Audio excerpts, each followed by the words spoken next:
Bonjour à tous, donc je me trouve ici où il y a les cultures de rotifères. Donc on est sur du Brachionus plicatillis de type L. Donc c'est la forme du corps qui va être un peu spéciale. Je vous montre ça et je vous montre aussi comment on les cultive, ça peut être utile.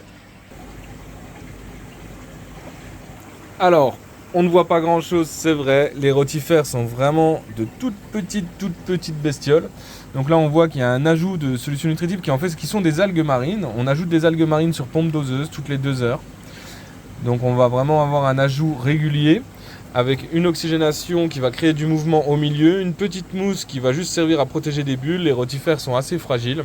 On est sur des espèces qui mesurent à peine 60 micromètres. Donc on est sur de la petite taille. Là on a le filtre, c'est grâce à ça qu'on les filtre. C'est une maille à 41 micromètres.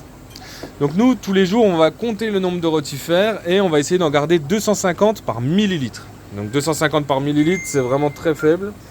C'est enfin pas très faible, très fort. 253 par millilitre, c'est vraiment beaucoup. Mais on va pouvoir descendre jusqu'à 100 proies. À partir de 100 proies, on les reconcentre.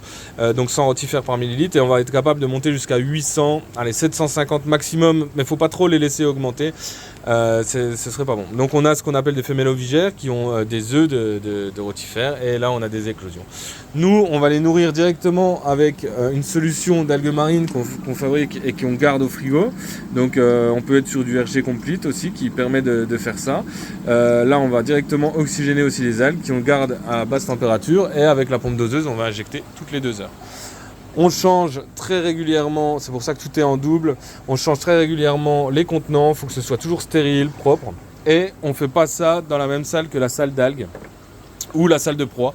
Parce que tout de suite, les noplis qui se retrouveraient là consommeraient toutes les algues qu'on achète en pompe doseuse, si on mettait de l'artémia par exemple. Et si c'était des algues vivantes, là nous on n'utilise pas d'algues vivantes, mais on pourrait faire ça. Le risque c'est que les rotifères aillent dans les algues et qu'ils consomment nos cultures d'algues. Donc ça c'est toujours séparé. Donc là on est sur la partie du bout, là où on coupe les coraux. Donc là on a la machine à coraux, on est vraiment au bout du labo pour produire les rotifères. C'est cet endroit là où on produit.